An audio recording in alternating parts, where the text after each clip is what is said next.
equipment and stuff in there that you could look at. But one day we decided that we would just go deep into this mine to see how far we could go. And so we just kept walking. That'd be cool.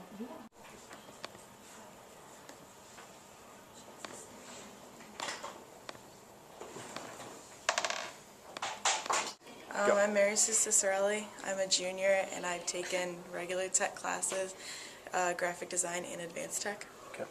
I'm Carly Coyle and I'm a junior and I've taken the regular tech class and I'm in advanced tech now. I'm Alex Garcia. I'm a junior. I've taken regular tech and advanced tech. When you start a new project, your skills with the technology expands and the end result of your project is really cool. They're fun and they teach me new things about new interests that I might want to pursue in the future. Yeah, we're working on now probably. It's like a network distributed. No, this one's still, we're working on it. It's basically just a quiz that you have to try to go through as fast as you can. And it proves you're a genius. Yeah. I had that Wii game. Yeah, that's Jupiter over there, and everything's really spaced out. That's the sun.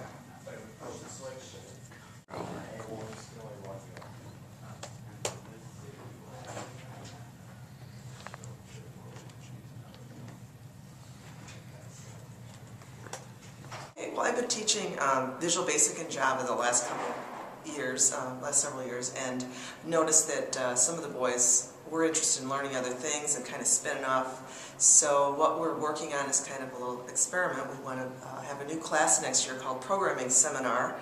So we decided the second half of Visual Basics, and some of them were moving so quickly through the material that we came up with a list of different types of programming tools to use. Some are hardcore programming like Java and C# and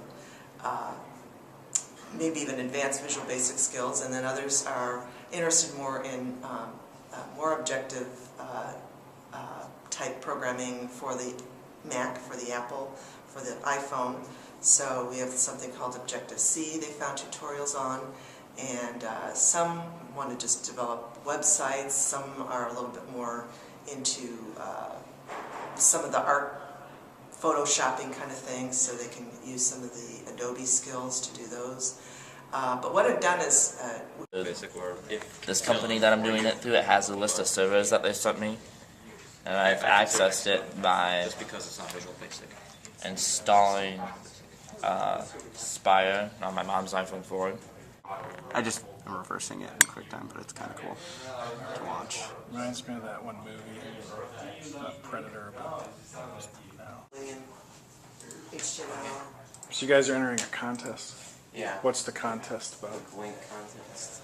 Blink? To me, the contest you guys are entering.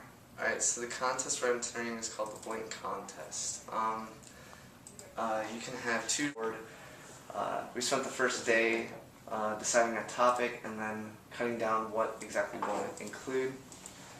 So we started with simple ideas, got bigger, but the main idea is to spread the word about recycling, ways kids can go green, and then bigger ways, such as like buying an electric car. I guess, you know. I know how to solve a Rubik's Cube now. I learned by watching YouTube videos. So everybody learns now. I had to memorize like 6 algorithms. Only 6? I think. Well, Blender is started out to be one of the most popular ones. It's three-dimensional software, so some of the robotics team kind of were expert in that. So one of the boys took the lead and was showing other students what he knew, and so they've done like a little solar system, a Rubik's Cube, a piece of fabric falling on a sphere, and it just gives you the more three-dimensional effect.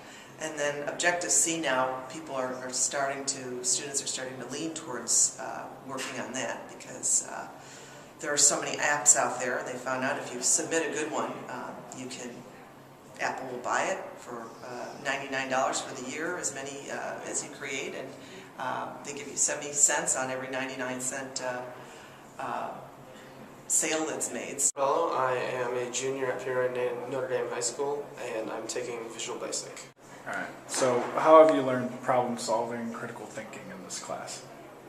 Well, I mean, when you're coding, you get a lot of different errors when you're working on the code, so you have to try to figure out how to debug that and make the code work as efficiently as possible. So you've created a number of apps, and you've got some up on iTunes that people are buying. So how did it feel the first time you kind of checked back once it had been uploaded and you saw that people were buying the app? I was really excited when I first saw that it got a couple hundred purchases in one day, so it's pretty exciting. And So how many have you sold now, or how many times has it been? I've sold about 7,000. I'm trying to say 99-cent apps, and then about 15,000 free apps. And what are you going to use the money for those apps? I'm saving most of it for college. For college? So are mom and dad pretty happy about Yeah. making some money towards college? Yeah. Okay. You going to remember Notre Dame in your will one day? Possibly. You go on to be a multi-billion-dollar programmer or developer, It's possible. right? Michael Rebello Technology Wing. Sound good? That's pretty cool. Is it solving itself? It's solving, yeah. It's a little bigger than a Rubik's Cube. Yeah, it's a 5. Call it a professor's cube. I did write down the algorithm so I could cheat.